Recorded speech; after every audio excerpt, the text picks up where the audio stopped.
क्योंकि daily Vaser गरीब नहीं है तो फिर वो गरीब कौन है, मुझे उस गरीब का नाम बता दो। फिर बड़े नहीं कहते कि 60,000 70,000 एक बारी आप रेगुलर कर दें, 5-5 10,000 जैसे जैसे सरकार के पास फाइनेंस है, रेवेन्यू है, उसी के हिसाब से हर डिपार्टमेंट में अगर उनकी इस दिवाली के मौका पर उनकी तनख्वाह नहीं है तो क्या फायदा है। मैं कहता हूँ वो दिहाड़ीदार है, कम से कम उनकी 1 महीने की सैलरी जो है आज शाम तक जो है वो डिक्लेयर करके।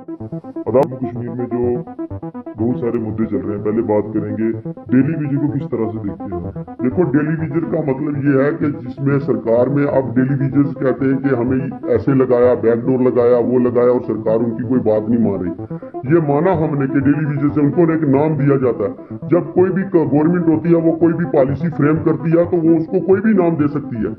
आज देखो, कल से मैं एक न्यूज देख रहा हूँ जिसमें भारत आटा का नाम दे दिया। अब कल जब वो हुकूमत चली जाएगी उसको क्या बोलेंगे, ये भारत आटा गलत है। ये चीज कभी नहीं गलत हो सकती, ना कुछ भी। मैं यही कहता हूँ कि सरकार, उस वक्त की मौजूदा सरकार ने वो पॉलिसी बनाई, उसमें डेली वेजर लगाए, उसमें कॉन्ट्रैक्ट पर लगाए, अडाक पर लगाए। वो 20-20 साल से 30-30 साल से काम कर रहे हैं। सरकार को चाहिए कि उनको जो है रेगुलाइज करके टाइम टू टाइम, या हम नहीं कहते कि 60,000 70,000 एक बारी आप रेगुलाइज कर दें, 5-5 10,000 जैसे जैसे सरकार के पास फाइनेंस है, रेवेन्यू है, उसी के हिसाब से हर डिपार्टमेंट में उनको मर्ज करके उनको भी एक मौका दिया जाए, ताकि आज कुछ आज हो जाएंगे, कुछ कल हो जाएंगे। इससे लोगों की प्रॉब्लम जो है वो सॉल्व हो जाएगी। सर, जैसे कि 2 दिन के बाद दिवाली है, कितने जो डेली वेजर है वो इस उम्मीद पर होते हैं कि उनके बच्चों की उम्मीदें होती हैं कि हम त्यौहार अच्छे तरीके से बनाएं। देखिए, इस दिवाली के मौका पर मैं यही कहना चाहूंगा कि एलजी साहब, आपसे गुजारिश ही कर सकते हैं हम, क्योंकि आप कहते हैं कि हम गरीबों का मसीहा है। तो अगर डेली वेजर गरीब नहीं है तो फिर वो गरीब कौन है, मुझे उस गरीब का नाम बता दो। फिर बड़े ब्यूरोक्रेट ही गरीब होंगे या पॉलिटिशियन। अगर उनकी इस दिवाली के मौका पर उनकी तनख्वाह नहीं है तो क्या फायदा है।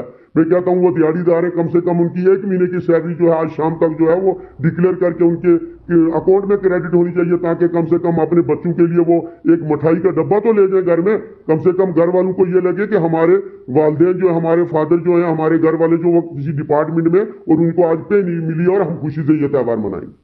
इकबाल साहब, एक बात और जानना चाहेंगे, जम्मू कश्मीर में स्मार्ट मीटर्स लगातार लग रहे हैं, उसको किस तरीके से देखते हैं आप? देखिए, ये जो स्मार्ट मीटर्स का एक बहुत बड़ा फंडा है, इसको कोई समझने की कोशिश नहीं करता और ना ही इसको कोई सीरियसली ले रहा। सरकार इसको बोलती है हाँ जी हो जाएगा, ये हो जाएगा, वो हो जाएगा। इसका होने का मतलब ये नहीं है। कल की सरकार आएगी, वो कोई और नाम से मीटर रख देगी। इससे पहले तो डिजिटल मीटर था, फिर स्मार्ट मीटर आया, अब कोई और मीटर आएगा, प्रीपेड मीटर आएगा। नाम बदलने से कुछ नहीं होगा। सीधी सी बात है कि आवाम जो है, आवाम को अगर आप ये चीज नहीं कर सकते, कम से कम आवाम को फ्लैट रेट कर दें 700-800 रुपया पर फैमिली के हिसाब से, तो उससे उनके कम से कम ये सोचे कि 800 रुपये में हमारा घर महीना चल जाएगा। जो है वो फ्लैट रेट करके उससे प्रॉब्लम सॉल्व कर रहे हैं। हाँ, हमने माना जो बड़े बड़े फ्लैट है, जो बड़ी बिल्डिंग्स हैं, जो बड़े बड़े ब्यूरोक्रेट हैं, जो बड़े पॉलिटिशियन हैं, जिन्होंने फार्म हाउस बनाए हुए, उनको आप स्मार्ट मीटर लाइए, किसने रोका है। लेकिन गरीब की, इसके लिए इनकम बाहर देखें। जिस आदमी की 500 रुपये इनकम होगी तो वो कैसे 5,000 बिजली का किराया देगा।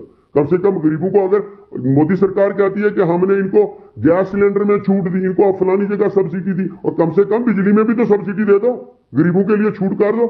इसलिए मेरी गुजारिश रहेगी यहाँ की एडमिनिस्ट्रेशन से भी और बीजेपी गवर्नमेंट से कि आवाम को सताना बंद करो। सताने से कोई हल नहीं होता। जो आपकी किस्मत में होगा, जिस वक्त अल्लाह ताला चाहता है तो वो तख्ता पलट भी देता है और बंदे को बैठा भी देता है, वो कुर्सी भी देता है और कुर्सी छीन भी लेता है। इसलिए आवाम को इतना इम्तिहान में ना डाले।